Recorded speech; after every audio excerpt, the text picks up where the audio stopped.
afternoon, everyone, for our annual William Cullen Bryant Lecture featuring author Madeline Bocaro, who's going to discuss her new book, In Your Mind, a Yoko Ono biography.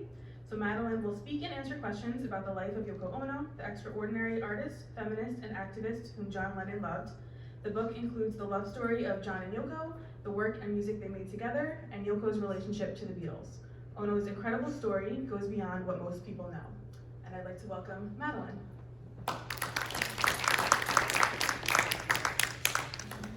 Thank you very much. So I'll talk a little bit and then I'll take questions at the end. And I just wanted to tell everyone I grew up in Roslyn, Searingtown near Roslyn, and I spent many nights at my father's place seeing lots of concerts. And I started writing for my college newspaper because all I wanted to do was write about music. But of course it didn't pay much, and to make a living I had to take some normal jobs, and it was torture all my life, but I still went to many, many concerts and still wrote about them when I got home and still contributed to other publications and books and films and things until I retired and I was able to start my blog and just write every day and do this book. And it didn't even start off as a book. I had written about Yoko most of my life. I started getting interested in her when I was very young. I was 10 years old in 1968. And I would write about her films, her music, her concerts. And one day my boyfriend Frank over here gave me software and he said, put all your documents together and see what you have. And I had a 500-page book. And it still took me 2 years to organize it and flesh it out. And the pictures, you know, they're not going to coincide with what I'm saying. Obviously, I tried to put them in chronological order. That's her birthday cake in the shape of one of her artworks. So I only write about artists and music that I love because I never want to be a critic. Because when I'm going to criticize something, there's somebody else that's going to like it and just going to tell them that I don't like it. So I never wanted to do that. I just write, now it's like the 50th and 60th anniversary of all the albums that came out when I was 12, you know. And I enjoy writing about them in retrospect, and it's just amazing that all this time has passed, but I want to keep these people alive, you know, keep all their work in the public eye and show young people how great they were. So when I first heard about Yoko, it was in a Time magazine that my aunt had, and it was a picture of her, and she just looked really kind of mischievous, and she had made a film called Bottoms, and it was people walking on a treadmill, and each frame was just a close-up of a bottom, and you really just saw this 4 quadrants of a walking thing. You didn't really even know what it was, but it was so cool. And my parents were much older, and they were kind of not strict, but they were very serious. And I thought, wow, here's an adult that's making something kooky and cool. And I was looking for an imaginary friend. I was an only child, so I was like, wow, this girl, I love her. So I just kept I saved the picture, and I have saved every article that was ever written on her for 60 years. And what's great about that is I kept them in chronological order, so that it was easy to go back when I was writing about an album or an artwork. And I remember kind of what she said about it, which wasn't this typical questions that everybody asked her all the time. You know, when she was really saying the meaning of it or really elaborating. And I began writing to her also, and she would write back, and she was so impressed that I really understood her work and wanted to talk about it. And so one day, after John had already been, you know, gone, a friend of mine said, you know, you should come with me to the Dakota because fans used to wait out there for her and John and get their autograph and everything. But I thought, I never did that. I was just, it's their doorstep. I wouldn't really want to go. And she said, well, come with me. And I said, well, I'm only gonna go on her birthday. So she knows I'm there for her, and I'm not a Beatle fan. I love the Beatles, but I just didn't want her to think. So I went with this friend, Lisa, and I brought her a birthday present. And when I gave her, she came out of the park in a horse and carriage because someone took her on a birthday ride. So it was like Cinderella coming down the street.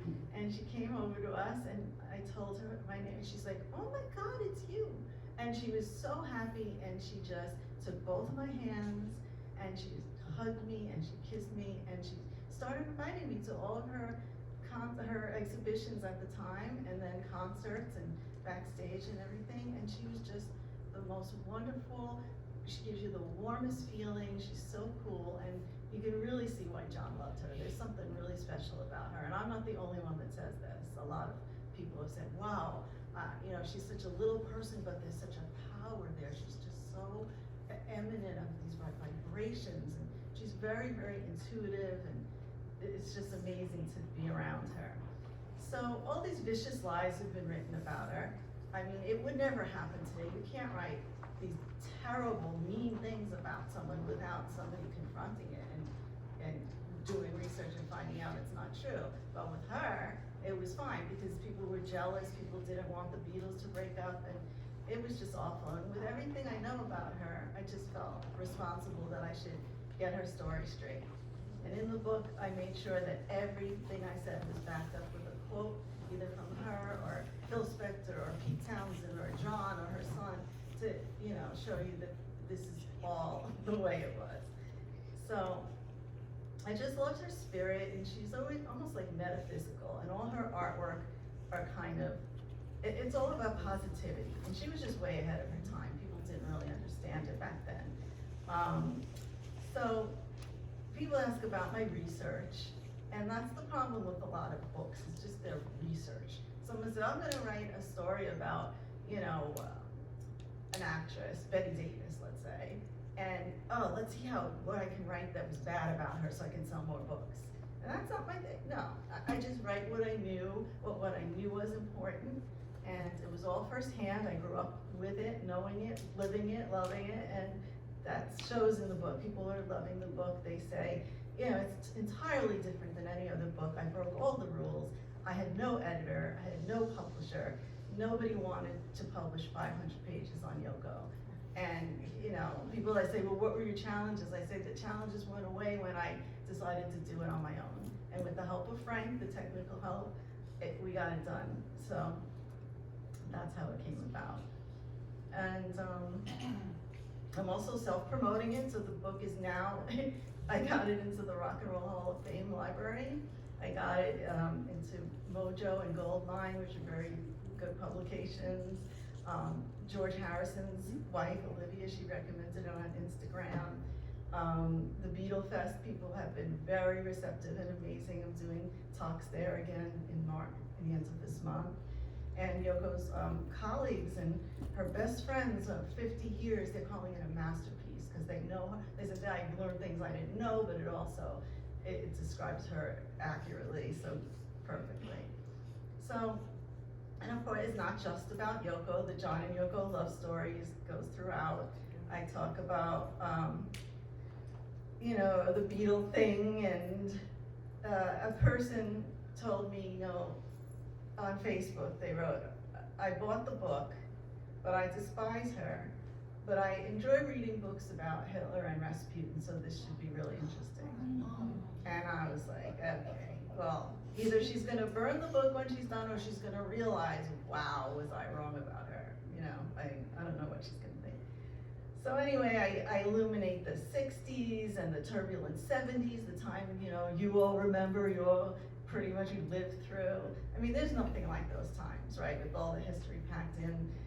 I mean, it was this hope and, we had no more protests, but everybody was so positive until we had the Manson murders and Altamont and things went, sour. But until then, it was a great time. And she has a long and fascinating life. She's 90, she just turned 90. She was 33 when she met John Lennon. He was 8 years younger than her. She had 12 years with him, and she had 40 years without him.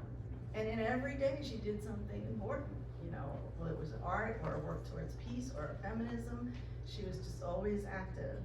And if you've seen her Twitter account, you'd know that she puts out these incredible messages that you can always learn and benefit from, like the best thing you could ever find in a fortune cookie, just these little sentences that she'll say, your fear is protecting you, don't worry.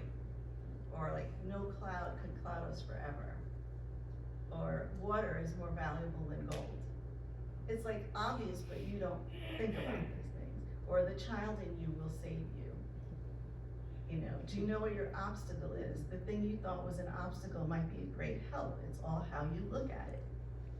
And she's basically a humanitarian. She always wants to show us our own inner power.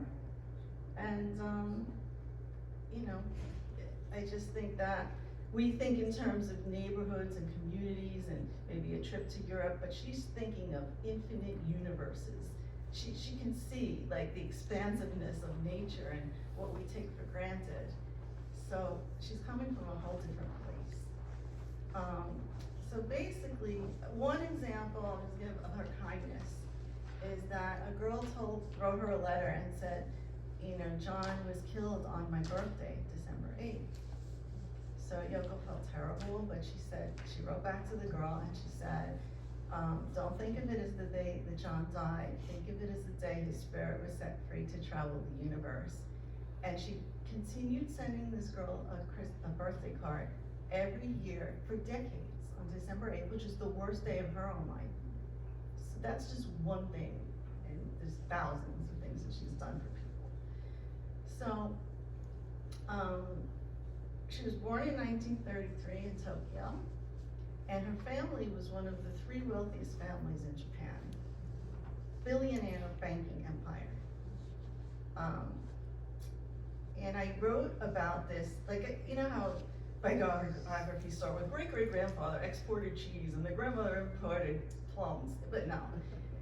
This is the most incredible ancestry, and I worked it up in a way where, that's her son Sean, where John meets Yoko's family in, you know, he went there in 1971 first, in his overalls, looking like a bum with a beard.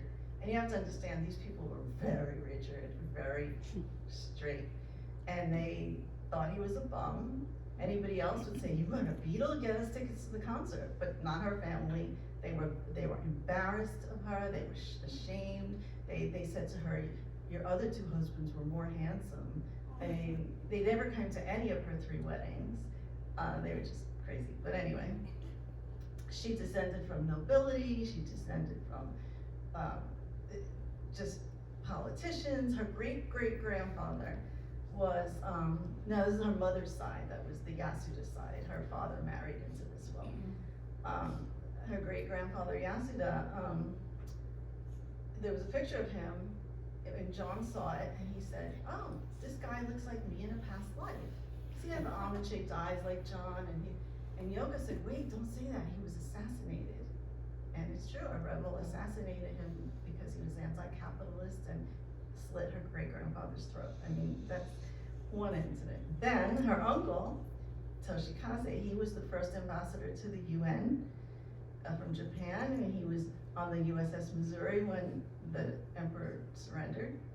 Her paternal grandfather was from a samurai clan, and he was the first person in the world to receive a Japanese person in the world to receive a PhD. And her paternal grandmother was a feminist, one of the early pioneering feminists in Japan. She had Russian aunts by marriage, the Nova sisters, one was a painter and one a violinist, and they're very renowned. There's exhibitions on them all over the world. So anyway, John organizes this family reunion in 1975 so they could meet their infant son, Sean, and Yoko says, well, why would I want to go back there and see all those boring people? That's why I wanted to get away and make my own life. So these people were boring to her, you know. And so John was happy in Japan because he was anonymous. They called him Mr. Ono because she was much more famous. And John, you know, they spent the last 5 years of John's life, the summers, every summer in Japan, and that was their happiest time. So as a child, her parents were very distant. Her mother was a socialite, her father was in banking, and he was away on business. She didn't meet her father until she was almost 3 years old. And she had to say goodnight to a picture of him every night. And they had servants, they had about 30 servants, and she was a little girl. She'd sit at this table, gigantic table, with all these women in kimonos serving her, and she was considered their superior, so they weren't even supposed to talk to her, and she was extremely lonely. And then came the war, and America is bombing Tokyo, and her parents sent, now that she had a younger brother and sister, they were sent to a farmhouse that her mother had purchased. She thought it was in better condition than it was, but it was only a half finished, and it was a mess, and they were hungry. They were sent with a servant, and the servant disappeared, and they were starving. They picked mulberries off the trees to eat.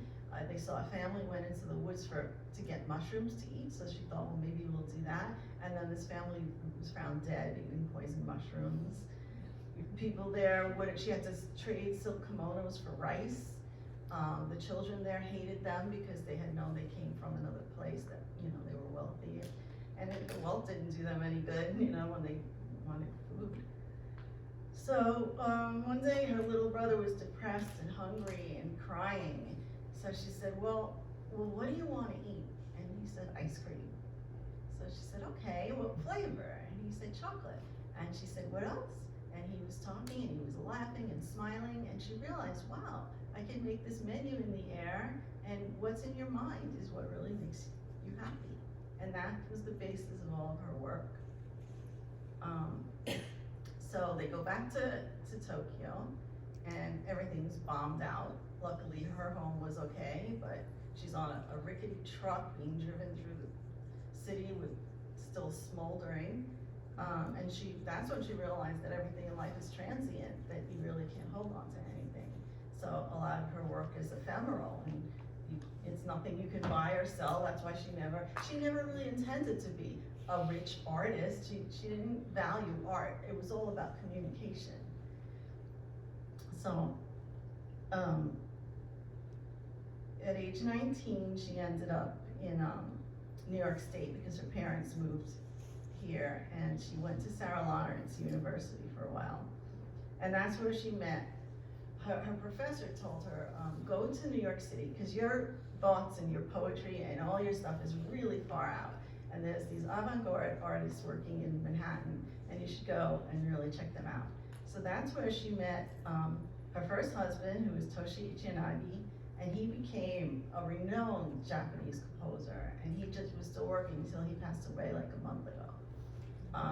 And he was working with John Cage, who experimented with sound, not in a musical way, but just, he was very, very ahead of his time as well.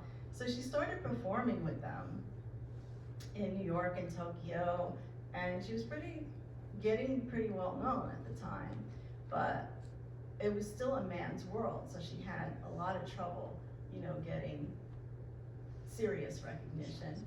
And she got very depressed, and she divorced from Toshi, and she went back to Japan, and she literally tried to commit suicide. And she was in a hospital. And her second husband, this guy, Tony Cox, he was an American, he was kind of an entrepreneur. This was in 1962, he had read about her work, and he went to Japan to seek her out, and he got her out of the hospital, and he became her promoter, and they did a lot of work together, also in New York and Japan, and they had a daughter, this girl Kyoko, which he eventually disappeared with, which is another long story. Her life gets more and more complicated, because when she got together with John, they were friendly at first, and they got to visit with the daughter, but eventually he got a little weary of them being so famous, and he didn't want the girl around that, and he had raised the child pretty much, and he disappeared with her into a religious cult, which we didn't know for decades where they were, and this was a source of agony for her all her life. And in the papers, of course, Yoko abandoned her daughter. That's what they wanted. The people who wrote some of the interviews in my book, I said, why weren't your interviews published? They said, but they wanted me to dirty this up. They wanted me to say she hooked up John onto drugs and she abandoned her child. And luckily, some of them withdrew the story, but most of them didn't. And lies all over the place. So John Lennon was also born during wartime in Liverpool, 1940, during the Blitz bombings. He had the same parental abandonment issues in a different way. His parents totally left him. His father went to sea, his mother handed him over to her sister to raise, and he didn't know his mother lived a mile away the whole time until one of his friends told him, and he found out, and he met her finally and became very close with her. And just when they were becoming really, really close, when he was 17, she got hit by a car outside of the home. So, and a lot of his childhood friends, his, one of who was in the Beatles at the time, Stu Sutcliffe, he had died of a brain hemorrhage, and his uncle who he lived with died, and he just had a lot of, people leaving him. So they were really connected in that way, that they both had these issues. John had married his college sweetheart, Cynthia. She's a very nice girl, and he loved her, but once he met Yoko, that all went out the window. And he was becoming increasingly bored with the Beatles anyway at the time, and Yoko was much older, and she was not familiar with the Beatles, only peripherally, like she heard about a pop group, let's say, yeah? It was 1966 when they met. And if she was born in 33 and she was a teenager in 1940, and there was no such thing as rock and roll. She didn't have a record collection, she didn't go to concerts, and she was interested in 12-tone composers and all these strange things, she owns the pop radio. So she was staging events in the city and making unique films, and she had her own concert series in her loft where every big name in the avant-garde would perform and play and come and witness. And then she was lumped in with the avant-garde for a while, but once she started becoming a little more known, they accused her of selling out. But anyway, the Beatles were not in her realm, and John's in the Beatles with Pete Best still on drums, and she's doing all this activity in New York. So that's how far ahead she was. And when they came to America in 1964, she had published a book, Grapefruit. It's a very little square book, and it's instructional. It's things you can do, like those things I read off before, like a million tweets in one little book. And it didn't go anywhere at the time, but now it's very popular. And one time, she's sitting around with the Beatles, and they were remembering they had played Shea Stadium, and she said, "Oh, what were you doing in a baseball stadium?" And they said, "Well, we did sold-out concerts there." And she said, "Oh, well, I was doing this and this and this that year." And she just did it. It just went over her head that they were the biggest band in the world. Like, so people say, "Oh, she knew who they were. She stalked John Lennon. She, wanted his money. She came from billions." So she had met Paul before she met John. She approached him for a project that John Cage was working on to collect musical scores. And he said, "Nah, I'll just go find John Lennon and ask him." But she didn't, before she got to do that, she ended up meeting John by accident when he walked into her gallery exhibition. But I'll tell you about that. But here's the state that John Lennon was in when she met him. This is, I don't know if you remember, they had the Plastic Ono band, and this is the bass player, Klaus Foreman. He said, "Even with all John's success and money, he was a frustrated, helpless creature. When Yoko appeared, he bloomed. It was an amazing thing to see. Yoko was not only his lover, she was like a mother to him, and they did everything together. He was so close to this woman, it's impossible to imagine." And also in 1970, they went to primal screen therapy with Arthur Yanov, which was getting into your inner child and bringing out what was bothering you all your life and hopefully finding out and healing. So Yanov said, "The level of John's pain was enormous. He was almost non-functional. He couldn't leave his room. He had no defenses. He was falling apart. He was one big ball of pain. This is someone the whole world adored, and it didn't mean a thing. At the center of all that, wealth and adulation, was just a lonely kid." And so Yoko finds him in this condition, right? And she tells him, because he was just tired of the Beatles and all, and she said, "Well, you're singing 'I Want to Hold Your Hand' to billions of people. You could be saying something like 'Give Peace a Chance' or something more important." And that's when he realized, wow, yeah, I'm gonna do that. You know, I don't want us to be a rock star. I wanna tell the world what I know. And he made his first solo album, which was the bearing of his soul, pretty much. And, you know, and then she even says that it's a myth that she chased him down. She says, that wasn't my way of doing things. I wasn't intent on connecting with him. I went to Paris after we met, and I didn't intend to go back to London. I didn't want a relationship because I wanted freedom for my work. I don't like the idea that women think they have to stalk a man. So, and also she wasn't pleased when John decided to leave the Beatles. She was concerned, like, if he wasn't preoccupied with them, what's he gonna do while she's doing her own artwork? Because she was an independent artist. She thought she was gonna continue on her own. And he actually turned to her and said, okay, well now it's just you and me. So could you imagine him turning to you and saying that? Like, what am I gonna do with John Lennon right now? But they fell into step, and they went and hit the ground running, and they started doing all the peace events and continued for decades. So she always says that, realizes how different they were, but so similar. She said, John and I came from different places, the West and the East. Each of us was represented totally different social strata, extreme opposites. In some ways we were different, but in other ways we were totally together. We were very aware of the symbolism. We were two people hated us for it. We were two people who transcended the position we were supposed to adhere to. We felt it was very magical that we fell in love and understood each other totally. So they had fun together, they would laugh at each other and kid each other and crack up. This was one of the greatest love stories of all time, and people just refused to acknowledge it. So John was murdered in front of his home December 8th, 1980. Yoko was right there and saw it happen. And this is a person they still choose to vilify and give her help. So back to age 19, she's at Sarah Lawrence, and she explores the scene in New York City. She meets John Cage. He gave her confidence that she wasn't crazy, because he was doing things that were more far out than what she was doing. So she teamed up with him. I don't know if any of you are familiar with Kusama. She has those infinity rooms. She's one of the most renowned artists in the world right now. But when she was young, Yoko's age, the both of them immigrated to New York separately without knowing each other, but they met in New York, and they were working along similar lines, staging imaginary exhibitions at museums, saying, you know, my exhibition is here, and a lot of the artists at the time, the male artists, started stealing their ideas, like all the repetition, the repetitive images that Andy Warhol has.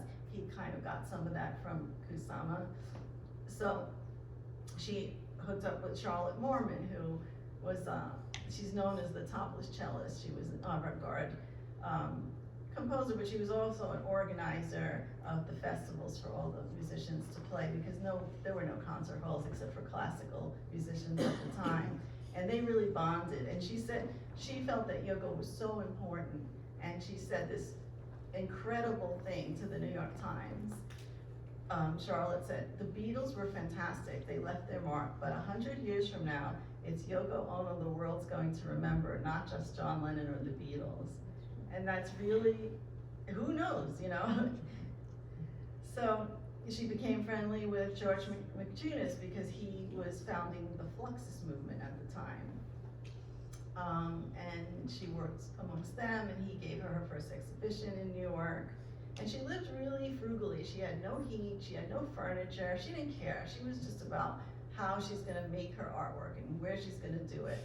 And a guy who dated her at the time wrote a book, and he said he picked her up on a date once, and he saw her apartment, and it was just empty. And when she was eating with him, she was like famished. And she went to his house to take a bath, and she took like 3 baths in one day because she never had a bathtub. And she just came from billionaires, but this is how she chose to live. So she basically lives in a 6-dimensional world. She says, if you witness the burning of a chair, the chair disappears, but the chair in your mind doesn't disappear. So that's the power, what you have to work with. And we place all this importance on materialism, but the spiritual world and the mind world is really what's important. And that invisible things are important, like air and wind and vibrations, and we're all running around valuing money and buildings, and she says, like, history isn't what happened, it's what didn't happen. She's looking at the opposite end of the spectrum all the time. And even with time, she's like, we all go through time differently. The present moment can be an eternity in time, and history can be a blip in some memories. And some people are old at 18 and some are young at 90. And there's this whole chapter called Always Awake and Always Dreaming, because that's how she is. She's just in this constant middle state of and she's so aware of everything around her and how simple things are important. Like, most important is breathing, right? You don't have to think about it. And she shows our misplaced values. And she's always saying that less is more, how you can say more with a whisper than a scream, or you can get peace through surrender rather than aggression. And if you look at things in the opposite way, everything you think about, you just become a whole new being. And the world is just a better place, really, if you work together. But she realizes things like this, like she says, like the dinosaurs, we realize it's dangerous to be so big, so we keep shrinking ourselves. I see it as the engineers making gadgets smaller and smaller. Soon our fingers will be too large to operate them. So what are we doing? I trust the human wisdom. We're incredibly intelligent beings, so we might know something without thinking that we know. So why are we shrinking? That's something to think about. And in her performances, she doesn't accommodate the audience. She wants the audience to accommodate and be part of the performance. And if everybody walked out, you really did something, because you got them thinking, whether it was good or bad or what, you stirred them up. So that's what she was about. And she kind of resents entertainment in a way. She says, we're all kings and queens now, asking others to entertain us. It's a sad situation because there's so much war that we should be doing in order to survive. To entertain people, you have to do things in a way they understand. So you have to go to a certain place, and I wasn't doing that. I think any invention or discovery cannot be done unless you're totally free of these people. So she thinks we all have a superpower in our subconscious, and she's trying to bring that out. She did it in John, she brought up things in him that he never knew he could do. And she's also famous and unknown, and she'd rather be understood than famous. And this fame was really a hindrance to her in a lot of ways. So she's classically trained in music. What she learned when she was a very young girl in school was the homework was to transcribe the sounds of the birds chirping in the garden. And she could write musical notation. She tried to do it, and she realized it was impossible. And she said, there's something wrong with the way we score music. So she started writing on the musical staff, play this with the accompaniment of birds at dawn. So you use your imagination to, that sounds, right? And that was another thing that clicked with her. How could she make instructions for music as well? And she wanted to be a composer, but her father told her there are no female composers. She was discouraged along the way. So she's known for her radical music, the screaming, the abrasive sounds. But most of her music is ballads, rock songs, really beautiful, structurally coherent songs. And if you listen to Japanese music, the kabuki, the no theater, that's all sung in a shrill, emotional way. So her music belongs on a Japanese stage. In America, it sounds even more strange. And the way she describes the singing is that when you're really desperate, it's phony to politely express yourself. In my singing, I'm expressing something you can't express in words because it's too desperate. like you scream when you're drowning. If you're drowning, you don't say, I'd like to be helped because I just have a moment to live. You'd scream, help, right? So she says, I want to deal with the world that is in subconscious, not the world in consciousness, but underneath the consciousness. That's where I am. So this is what hooked me on her. I'm like, I love this. I'm seeing what's around me, but there's so much more to the world. And she had a discussion with John Cage about voices and why girls have higher voices than men. And she's saying, like, people like the Japanese emperor or Hitler, or somebody's in a very highly pressured situation, their voice gets much higher. And when you struggle, or when you relax, your voice becomes lower. So it's just interesting. And she says she's not interested in the noise you make, but the noise that happens when you try not to make it. So there's this little line in between. So her son Sean is her biggest fan. And he's a big fan of my book. He loves it. So he described what she was up against. And he said she was struggling against so many layers, East and West, avant-garde and pop, man and woman. She was fighting racism against Japanese women and Asian people. She was overcoming sexism because the 60s was a boys' club, especially in rock. Overcoming and breaking many barriers, opening so many doors. It was overwhelming for people because she was so ahead of her time. So when Yoko met John, he gave her a rock beat. He put the musicians in front of her and said, go for it. And that's what really reined her in. She gave him a freedom, she opened him up, and he kind of gave her a framework and a format, like a route that she really needed. Because he even said, she always says, he woke me up from my mind's game. And then I have a chapter on all the Japanese influences in her work, because of course she was born there and lived there, so she was in her 30s.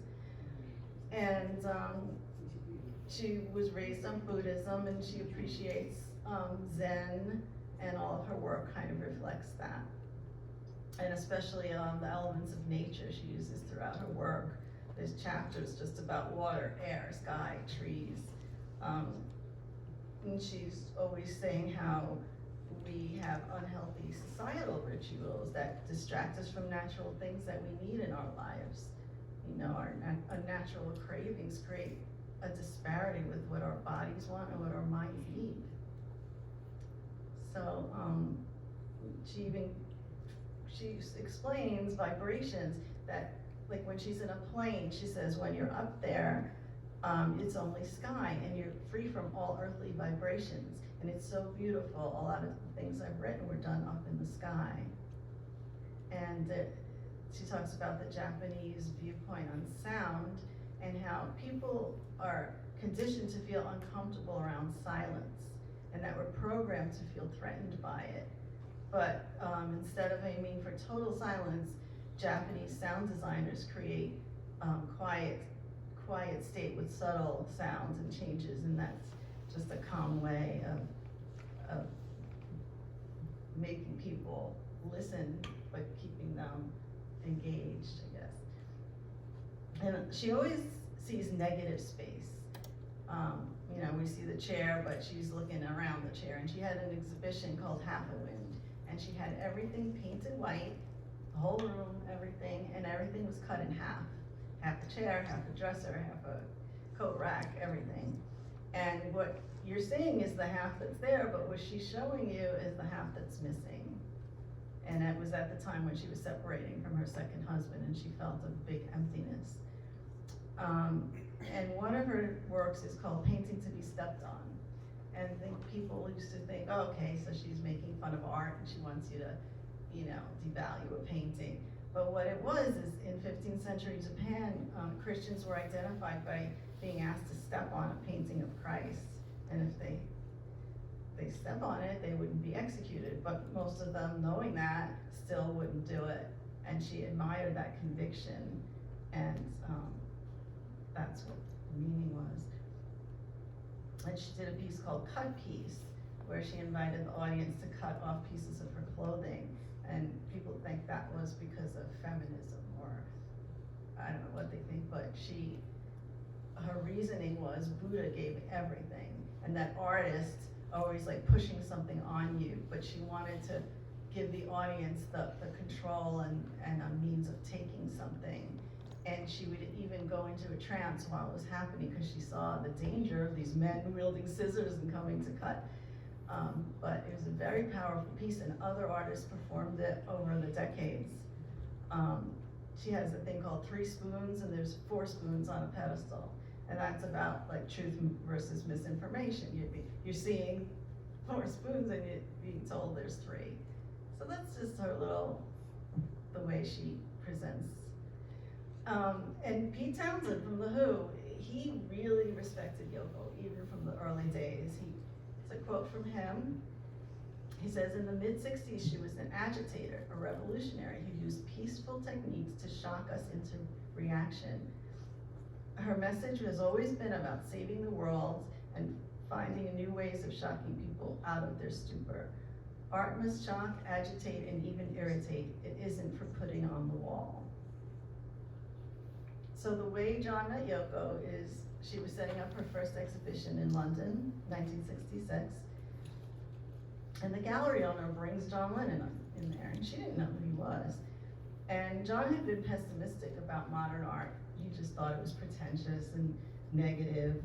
And what he saw was her white ladder leading to the ceiling with a painting on a canvas and a magnifying glass hanging down. And he looked at it, and he put the magnifying glass up, and the word in the center said yes. And he thought, wow, this is positive, this is so cool. And he just looked around the room, and he liked all of the work that she had there. An apple on a stand, which, you know, she meant for it to deteriorate and then it would leave seeds. It's just the transient nature of this fruit, and she just wanted to show that the transience of her life. And he went and took a bite of the apple, so she was a little upset, but that's when they really clicked. And one of my favorite reviews of my book is, you hit the imaginary nail on the imaginary head, because she has a painting to hammer a nail, and that's one of the first things he wanted to do. So she started to think, you know, maybe I can live. Before it seemed impossible. I was just about at the vanishing point, and all my things were too conceptual. But John came in and said, I understand you, and all those things that were supposed to vanish stayed. So, you know, she thought if she wasn't so preoccupied with her art, she would have had an affair. But she went off to Paris because she thought, wait, this is too heavy, I don't want this to happen now. And they were each married, and they each had a child, and you know, they were hesitant. But then when they finally got together, and then they got married, and she looked around and she said, oh my God, I wake up and the whole world is my mother-in-law. And she got a lot of help from everyone. And that drove them both to drugs. I mean, you know, who turned who on to drugs? Well, the Beatles doing acid and LSD. They got together with Eric Clapton, he was doing heroin. They admit they did Cold Turkey, the song, right? About withdrawing from, and people still try to put it on them, like all these crazy lies. They were so truthful and honest, and everybody still has questions. I don't understand why. So the press was nasty. People sent her voodoo dolls with pins in them. People sent John letters saying, be careful, she'll slit your throat in the night. I mean, it was really sick what she had to endure. And then in the summer of '68, you know, Hey Jude comes out as a single. And people were hearing, oh, there's trouble because she's in the studio with John and they don't want her there and all that. But this has all been disproven now because they released all the footage on Disney Channel, showed this Get Back documentary, and she's just sitting there quietly. She didn't want to be there, John wanted her there, and she was just knitting. But then comes Hey Jude, and this is a song that's supposedly about John's young son, Julian, that Paul wrote because he felt bad that John divorced the kid's mother. And yes, it started out like that. But if you listen to the lines in the song, he's saying, you have found her, now go and get her. You're waiting for someone to perform with. This isn't a song to a child, or these lines anyway. And then there's a line where he says, let it out and let it in. And that's the first thing Yoko ever gave to John was a card that said breathe. So people will never realize that, but Paul was telling John, you know what, you love this woman, I surrender, go with it, go for it. So that's what that was about. And then John and Yoko released a few avant-garde albums together, which didn't help their fan base at all, but they were just being so free and they were in their own dream world. They didn't really perceive how the world was looking at them. They were just so in love and just doing what they felt was free and right. And they decided to, since their honeymoon was going to be a big media frenzy anyway, Yoko said, well, let's campaign for peace. So they spent their honeymoon in bed at the bed-in Amsterdam and then another one in Montreal. And those events were Yoko's idea pretty much. And it was hilarious, but it was also a serious thing, a message, telling everybody you can do something for peace, without a gun. Whatever you do, just do it. If you stay in bed, fine, but something you have to do. So, John even sat back and he said that was kind of like, I was a spectator because it was Yoko's way of demonstrating. And then they did the War is Over billboards. And that was so cool. I have a whole chapter on that because they funded it with their own money. It was a billboard campaign in 12 cities in all different languages. And in parentheses at the bottom it says, if you want it. So it was just like, the ultimate power of positive thinking, war is over. And at the time, people look up from their busy life and see that, and then think, wow, the Vietnam War is over? You could really think it happened. And then in parentheses is if you want it. And that's like, oh, it's up to me, I have to do something, right? But it's just a way to get you thinking, and it was just brilliant. Then they formed the Plastic Ono Band. They did concerts together, they made films together. They were in every medium. They were on TV and radio every day. They're running through airports, being chased by the media. I was a kid and I'm looking at this and this is great. What are John and Yoko doing today? What message, they're smiling and laughing. It's just all so great. And then they did Imagine. They moved into the big white house at Tittenhurst Park, which is like their Camelot. They recorded the Imagine album and the song. And in 2017, Yoko was finally officially credited as the co-writer of that song because it was inspired by her book, Grapefruit, and there's a tape of John being played that says, if it had been anyone other than myself, I would have given them credit. Of course, the lyrics and concept of Imagine was inspired by a piece in Yoko's book, Grapefruit. So she's got her credit for that now. And where was I? So yeah, that was 1969. There was so much going on, so much history, and people were taking amphetamines because if you went to sleep, you would miss 100 things. I mean, everything was happening so fast. The Beatles were still in full swing. They had recorded Abbey Road. They were working on Let It Be. You still had the Vietnam thing going on, So Yoko was becoming a rock star. John's becoming an artist. And they're just working together and doing what they could. And Plastic Ono Band, and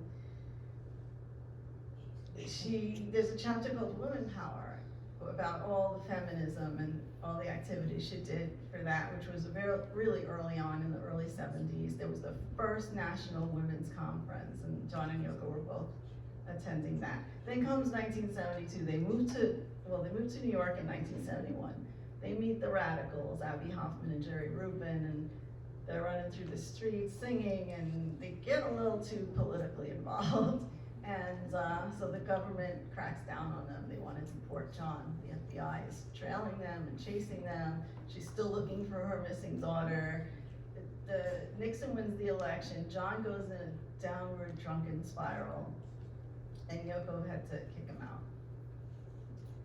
She said, look, I don't know if we get back together or what, but we need a break. So she sends him to, well, he was going to California to record anyway, and she says to their assistant, May Peng, look, go with him and take care of him and make sure he's okay. And she booked his recording session. She was their assistant. And everybody, the story is Yoko asked another woman to sleep with her husband. So, okay, maybe it was pretty obvious that they were going to probably have an affair, but Yoko would prefer that it's with someone they know who's gonna make sure he gets back alive, and he did. And that's the extent of it. I mean, there's plural marriages, there's all kinds of situations now that are acceptable, so one wasn't that okay, right? And he kept in touch with May, they really did fall in love, he loved her very much, and but he went back to Yoko ultimately. And people try to say that once he went back to her, she kept him prisoner in Dakota, and she starved him because he was so thin. Yeah, they wanted a macrobiotic diet because they were having a child. They wanted to clean up their act. They wanted to be out of the public eye. And a friend of mine, Lori Kay, did the very last interview with John and Yoko. It's all on tape, and you can hear them both bursting with joy about releasing their album Double Fantasy, how they were gonna go on tour, how they were so proud of their son, and then bang, right after that interview, he gets killed. So there's a chapter about his death and the aftermath, and you think his death was the worst thing that could happen, but it wasn't. She had to endure employees stealing from her, kidnapping threats, death threats. She had to move to a hotel for several months. She was terrified. She did an interview with a reporter in her office, and she says to the guy, look, John used to be so big and now he's so small. And she points at the urn on the desk. And this is what she had to, live through. So I just have to realize they were a family. They weren't two celebrities who you can just bash around. I try to talk about little scenarios. That's Cut Piece. That's her first husband, Tony. That's John's first wife, Cynthia. They became, they made amends. So when John died, Yoko was sitting in the kitchen, and whenever the door would open, John would be coming in, the cats would run through the door to greet him. And night after night after night, they would wait at the door, and John never came, and they were never the same after. They'd run and hide under the furniture. They would sit on the radio, and his voice would be on the radio, and she couldn't take it. She just said, this is my life now. So people don't think of those things. And when he passed away, all the fans were so upset, and she sympathized with them, and she started putting out all of John's unreleased music. Every year she put something out, lots of it. But there was a series called The Lost Lennon Tapes, with all just things he did on cassette recordings, and then she'd repackage, an album, have it remastered and oversee it all, because she was a producer and she knew the studio and she knew how it should sound. And she gave everybody all the John Lennon stuff they could ever want, that they still gave her hell. And she bought his childhood home in London. She purchased it and donated it to the National Trust. And she said, it was such a little room and he had such big dreams there. And she made sure that when they renovated it, they left a creek in the step that he jumped over at night when he would come in late because he wouldn't wake up his aunt. And she said, you guys leave that in. But this is how much she loved him. She gave up her art for 10 years to put out his work and his artwork even. She built the Imagine Peace Tower in Iceland, which was a tower of light. And in her Grapefruit book, she had a sales list, and it said a light tower that only appears when the sun is in a certain direction. And the first thing John said to her on their first time together was, could you build this in my garden? And she said, no, it's conceptual. And then decades later, in 2007, this thing exists now in Iceland, and this light goes beaming up to the sky, and they light it every year from his birthday, October 9th, to the day he died, December 8th. And in this base of it is Imagine carved in like 24 languages, and all the wishes, she has a piece called Wish Tree, and she asks people to tie tags on the tree with all their wishes, and they all get sent to her, and she puts them all in the base of the Peace Tower. So, that's just the kind of thing she does. That really briefly is this chapter called Premonitions, and it's about all the lyrics, all the things she said and done that came true 50 years later. It's very eerie and very strange, but it's all part of her story. And even Cynthia, who was in that picture, she said, you know, when she saw John look at Yoko for the first time, she saw that this was a perfect match. There was this aura around them that this is it. She just kind of surrendered, you know. So, you know, Yoko's a little bit psychic, and there's a whole chapter on this stuff, but just one other thing that she said about John. John had three small moles straight down the center of his forehead. Buddha was supposed to have had the same, and that was considered in the Oriental context as a sign of a very wise man. John's oval classic face resembled a kabuki mask. He carried his body with a lightness that gave grace to his movements. He was in his 20s when I met him. I was 8 years older, but I never thought of him as somebody younger than me. When you were near him, his strong mental vibe was too heavy for a young person. Some people are born old. That was John. His clowning was just play acting, but it was obvious to anybody around him that he was a pretty heavy dude. So, she always feels that he's still with her. Everything she does, you know, he's on her shoulder kind of telling her what to do. And she says, I don't always listen to what he tells me to do, but he's with me. And she's just dreaming, you know, dreaming is the greatest power we have. We started with a wish to fly, and now we have planes. You know, if you dream alone or you dream together, it changes the power of it. So, if you imagine waking up every morning thinking you can change the world and trying to do it, that's her life. You know, she just never stops. So John and Yoko were just about telling us the truth, and they say a blind man has an honest face because he can't really see expressions. And it's almost like that with artists. If you're really truly inspired, something comes through you, like a song or poetry. It's part of your experience, so you can't lie. Right? And all about entertainment again, you know, we're all equally talented. We have to stop the competitions. Monetary incentive will also disappear. The fun of beauty and agility competitions will stop. We're equal in our capacity. Service to ourselves and others is what's important. And how we created all this technology that now is kind of enslaving us. And, you know, we're restricted by the media and distorted reporting. And if you compare things like television with a human being, a TV is the height of primitivity, right? The human body is a miracle.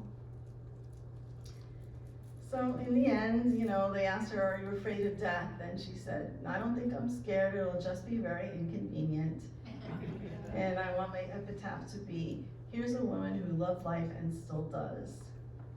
So millions of people have been seeing her exhibitions worldwide now, and they're starting to understand what she's about and what they can do in the world, and how much John loved her. I mean, he did nothing but talk about her, try to promote her and her work. I mean, look at them. So that's my story, and I hope you'll read it. There's just so much. I could talk for 2 hours and 10 hours, and it wouldn't be all the detail, all the amazing magical details that are in the book are so important.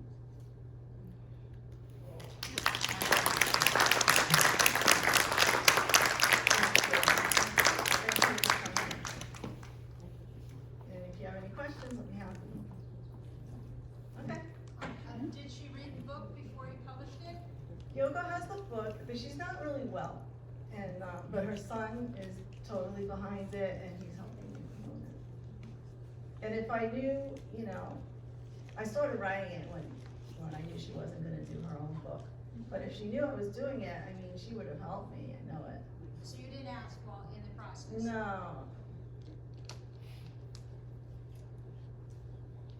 Now, did the publisher suggest to you what changes they would prefer? I'm the publisher and No, I know you are, but commercial ones that rejected it, said they didn't want to publish. Oh, first that it couldn't be 500 pages, it had to be 250. I'm like, I can't cut 90 years short. I mean, this is a big, look at what I just said. I mean, that's not even the tip of the iceberg what she went on in her life. And I went talk about every song and every album and the meaning of every song. And it's not shoved in the back like it's a discography. It's where it belongs in her story because all the songs are autobiographical. So they wanted you to shorten it, not change it. Well, I don't know, they didn't even look at, I mean, they just said, well, first of all, it's a niche subject. I mean, she's the most famous woman, you know. Sure. Go ahead. I'm curious, how, as someone who felt like a connection to her when you were very young, how have you seen the perception of her by the public change over time, I guess up until now? And what do you think perception of her would look like in the future? Maybe 50, 100 years from now? Well, growing up, I couldn't find anyone who would talk to me about her. It was just hate. And I used to cry. I was like, what? And one day I was with her backstage at a concert and she had a review and they were making fun of one of her songs was called It's Time for Action and they said it should be called It's Time for Aspirin. And she was laughing. And I'm like, okay, if she's laughing, then I can laugh. So that wasn't till the 90s, it wasn't even. So, you know, I mean, she took it all pretty well, but then, you know, at her concerts, there'd be concert halls full of people who love her, right? And that's when I started meeting my friends, you know, who was in the front row at a yoga club, you're my best friend, right? So, then it started to change a little bit, and I know a lot of younger people really love her. They're dressing like her, they think she's cool, because they don't have years of this reading crazy lies about her. And it's getting better and better, but you still have the ones that relate her to Hitler and Rasputin, so it's still there. But in the future, it's gotta get better and better, I'm sure. Yeah, you first. So I have a little fact. The lawyer who brought the Beatles to the United States was from Roslyn. Right. His name was Marty Bocaro. Cool, yeah, I remember. And you guys in the back? Yeah, I lived in England 10 years, and you probably know this, but she gets a lot more respect over there, I would say, because she's been included in exhibitions at the Tate. Right. Since she was in that movement, John Cage was in the Fluxus conceptual art movement, and in the Beatles story, they had a huge art monograph on her. And this is like 15 years ago. I was just wondering, did you go to Liverpool and tour around or see John's childhood home? I'm gonna be going there, I think, next month. Nice. But yeah, Great. as far as England, it's funny because that's where they were the worst.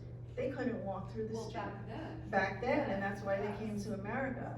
But yeah, Right, things are correct. softening everywhere, especially in the exhibitions that you just melt. You go into Yeah. these rooms and they're all white and they're all, it's just going to heaven, really. You're like, whoa, and reading, you know, her little messages and all. You can't go out there, go out of one of her exhibitions hating her. Where does she live most of the year? Now she's living upstate New York in a farm where she lives, you know, she used to just go there for the summer, but now she's there full time. She doesn't go to Japan. Not anymore, she's not really well anymore to do that. But they enjoyed, the best times of John's life were those summers in Japan with her. Last 5 years of his life, they'd still be going. They were planning a tour after when Double Fantasy came out, and they were definitely gonna play in Japan. I just want to say it's not that Yoko Oh, nice. I worked in a club in the city as a cook chef girl. And, it was early, and came in, and the guy at the door, so it was owned by Alice Cooper's tour manager and publicist, and, came in, and the doorman came over to me and this other guy that was, promoter John Shear's cousin, who was there, and we were getting ready for the evening and talking, and the bouncer came in and he said, there's somebody claiming to be John Lennon at the door. And he said, well, why don't you let him in? And he said, because I don't know if it's him. And we're thinking, what's going on here? So, Peter said, bring him in, bring him over to us, let us look at him. So he brought him in and he was a bit rough shape. He was kind of dirty and, unkempt, and that's why I guess he had a Yankees baseball cap on and a tweed jacket, and, the rest of his eyeglasses, and it was him. And so he sat down with me and we had a cigarette, he gave me a cigarette, and the other guy got us drinks. And, so I asked him, because I was about 18, what do you say to John Lennon? So I asked him, did you do anything, have you done anything new and exciting lately? And what else could you say? And he said, my dear, I've done everything there is to do. That's So great. that the other guy came back with the drinks, and then Harry Nielsen was at the bar, because they were friends, and they were working on a project, so then he ended up with, going off to the bar to meet him, but that was an experience, and he gave me his cigarettes. Oh, that's beautiful. Did you smoke it? I know, I didn't smoke it, but then my mother found them in my drawer. Oh. And I should have got the autograph. Oh. And, but I didn't like to be an autograph hound, so I met all these different bands. And, so she thought, she didn't know what they were, so she threw them out. Oh. God. So that was pretty upsetting. Yeah, the only time we saw John was, in 1972, John and Yoko did a benefit concert. It's the only time they played in America. And I was 14, and luckily I saw the tiny little ad, and I got to go, and it's wonderful. They alternated songs, he did some Beatles songs, and it's fabulous. Was that the benefit for the Willowbrook home? Mm-hmm. Oh, yeah, that was quite famous, yes, Yeah. because of Geraldo Rivera's coverage. Right. Yeah. Brilliant. Yeah, it was You know, great. she was very involved with the British Film Institute. I lived over there for 10 years and met some people that knew her from there back in the day. Well, she made a lot of films, first of all. And they respected her. They're like, oh, she was very pretty. And they're like, she never, what about bottoms? Just bottoms. Bottoms, yes. Yeah. And she made one with John, too. She made several of John. She made the one called Rape, Yes. which was very intense. It was, see, all of her films were conceptual at first. They were just, so this one was chase a woman down the street with the camera and don't stop until she falls down. So well, it's just it's to show what women go through, how they're pursued. And so the cameraman went out and he was very timid at first, and he filmed some girls on the street. And she said, no, this isn't good. You really have to, chase someone. So they picked this girl who was Austrian, beautiful girl, Ava, and they started following her, and somehow they got her sister in on it, and the sister gave them the keys to the girl's apartment. So they're chasing this girl, and she's starting out like, oh, it's jokey, it's fun, hi, you following me, but she didn't really speak English too well, and so then she started thinking, what is this? And turns out her visa had expired, so she thought maybe it had something to do with that. So they're chasing and chasing, she's running through a graveyard, now she's getting more and more hysterical, she tries to get in a cab, she's like, and then she gets to the apartment, and then they follow her in there, and it's just really like a horrifying film. And you'll go back on it like years later, and she realized, oh my God, I made a film about myself, this is what they did to me and John, it's a really intense film.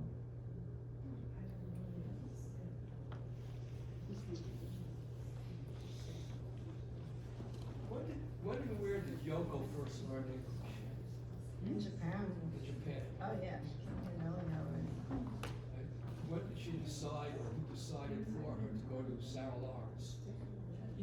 Her parents moved right to where that was, and I guess it was the nearest prestigious college. And she didn't really, I think she only went for a couple of years. There was nothing for her there. Well, she donated high school perpetuity for the undergraduates. Yeah. And I called them about the book. I said, do you wanna have this in your library? And they called me back, they said they're not interested. You're kidding. Yeah. But it's in the Rock and Roll Hall of Fame, so.